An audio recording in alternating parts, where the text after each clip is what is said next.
All right, welcome everybody. Welcome. So we've got some stuff today on the 6.0s. Everybody just doesn't know what they're talking about, so we're here to clear stuff up and to show you guys that these things actually aren't junk.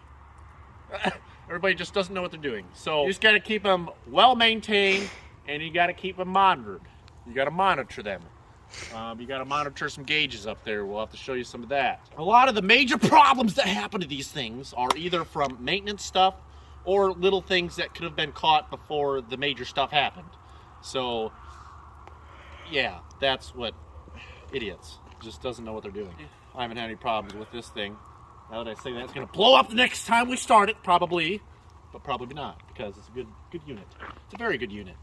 So one thing I do is oil changes every 3,000 miles. And then I put some oil additives in it, like the Hot Shot Secrets. Who's this clown driving by? There not be anybody driving by. Hot Shot Secrets Striction Eliminator. Really helps out those injectors and cleans out the whole oil system. Don't mind the badges being torn off. I torn those off. You'll see why we tore those off in the next video. But I do have some Doc's Diesel, the diesel treatment, all-in-one performance fuel additive. This bad boy stuff here, I've been using this, and this thing, whoo, gets all the fuel additives in there, because you don't always need some fuel additives. So go over to Doc's Diesel, get you some fuel additives. Don't worry about the stocks in the bed either. Don't worry about those. You'll see about those in a little bit easier. We've got so much stuff going on, it's not even funny. Let's say you're going to go pick up a 6.0, and people, why the hell's my hood open? We didn't shut my hood on the other truck. Don't show them the other truck. They haven't seen that yet.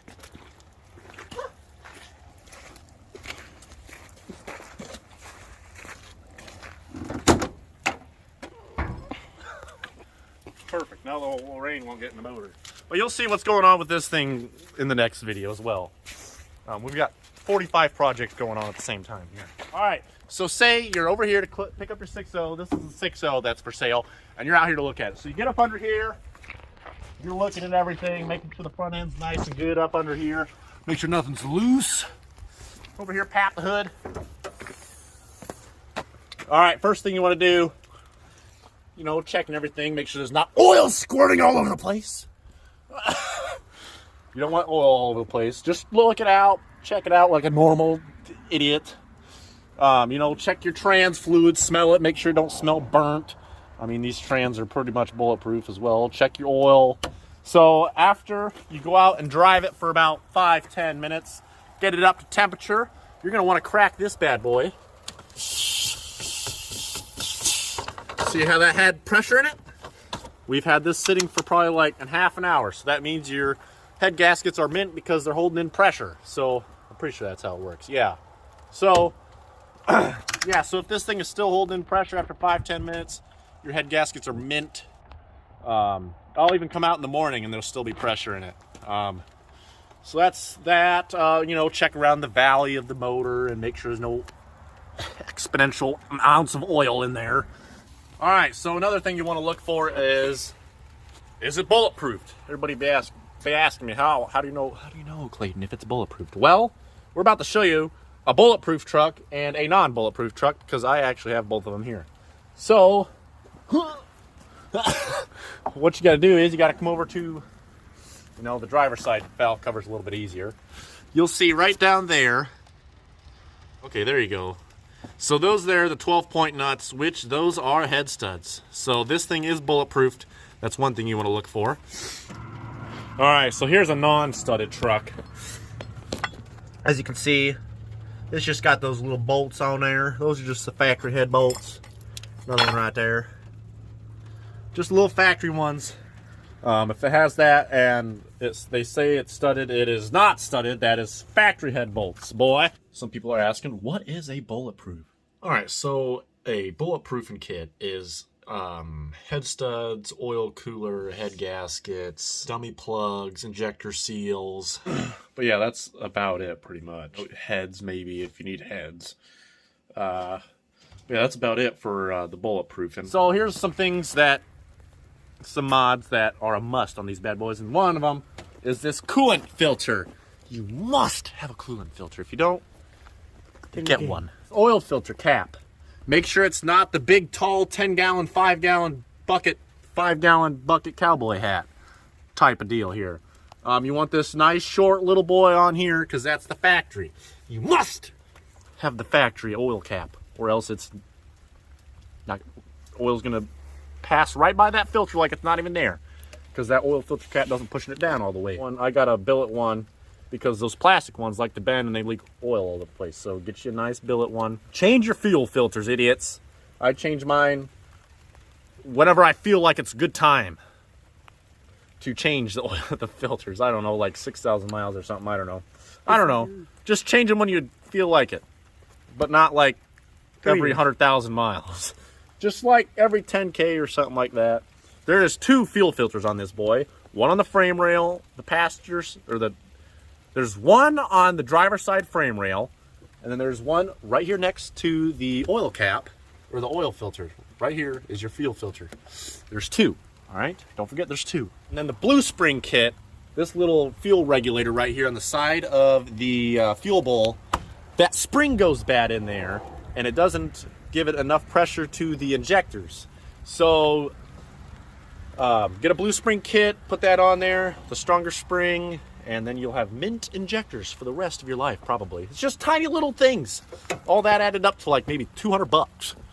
All those little things, you save you injectors, head gaskets, all that bull crap. All right, well, oh my gosh, you have to be up my nose. Yes. Back up. Got my SCT X4 up in here, and these are all the gauges I'm running, because you always got to monitor the gauges on the old 6.0s here, because that's how you spot some of the problems before they start to get out of hand. Shh. So I like to monitor the coolant and the oil temp here. Boys, get her up to temperature. Should be about 180, and if these boys here are about 15 degrees difference, so if one's at like 180 and the other is at like 200, you probably need an oil cooler. It probably needs an oil cooler if you're going out to look at one. It needs an oil cooler if it's 15 degrees off. I also like to monitor the trans temp as well. Should not really see over 160 at all. Injector control pressure, mine's at like 240, just sitting right here. You want that has to be at 500 while cranking it, or it will not start. I watch my battery voltage just to make sure, because if the FICM doesn't get enough voltage, you're gonna have a problem. I like to watch my FICM voltage here, because if that gets below like 47, that FICM is junk pretty much. You'll want to look into getting a new one, because if that gets low voltage, then the injectors get low voltage, and then you've got injector problems. So that's the main reason why everybody has injector problems, because, you know, they just don't monitor stuff like this. And I mean, I do like these things as well, because you can look up all the codes and stuff, even if the check engine light on. Just some little code that pops up, oh, you got to change this tiny little sensor and you'll be golden. But people just keep on driving it. They don't even notice because the check engine light's on, or they don't check this, and failures right there. And then every time you switch a tune on your 6.0, you want to make sure you do a cam reset. And I'm going to show you how to do that right now. Every time you switch a tune, make sure to do a cam reset before you drive it. Just resets the timing and everything. How to do the cam reset. You go into here to vehicle functions, special functions, key on, and then press the cam reset after every time you load a new tune onto it. You're gonna make me pay taxes. I'm gonna do what the hell I want to my truck. Oh, all right, so we're inside now because it's, well, let me show you. Yeah. There's like 80 inches of snow outside, so decided to come in and finish the rest of this video. A couple questions are, what is an FICM? Well, the FICM, FICM, whatever you want to call it, is the fuel injection control module, and that sends the voltage and tells the injectors when to fire. So if that thing's not getting enough voltage, then you're going to have some problems with injectors and stuff. Alright, so some people ask what a hot nose start is, and it's very common on the 6.0s. It is when it just cranks and doesn't start, which is most likely a high-pressure oil pump leak or something. Usually on the 05 to 07s trucks, it's usually dummy plugs or something stupid. Usually not the high-pressure oil pump, but on the 03s to 05, but usually on the 03s and 04s, it's usually a high-pressure oil pump. On the 06s, I know they have a SCT fitting or something stupid back by the high pressure oil pump that gets clogged or something. I don't know. I've never really experienced it on the 06s, but I had a buddy that had the hot no start, and he changed that fitting and it fired right up. So and it could be even your ICP sensor. Make sure the screen's not broken or anything on that as well. So a hot no start is when the motor is warm and the oil's all warm and it just cranks because you're not able to build up that oil pressure to fire the injectors. You have to have 500 psi in order to fire them boys. So when you have a leak or something, you ain't going to be able to get 500 psi.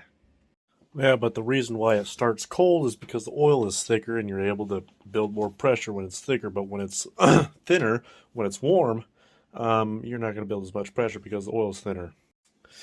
I think that's all we have for today, actually.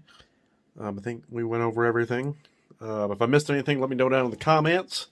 Let me know if you have any questions. Let me know if I should do a part 2 of like questions about 6.0s. If y'all got questions, let me know, and I'll make a video on answering most of them.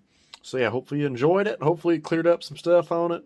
Hopefully it helped you in the future if you have those problems, or if you're going to look at a 6.0, you know what to look for. Just make sure the coolant don't look like a milkshake or it smells like fuel, and you should be good. We'll see you all in the white 6.0 in about 2 days.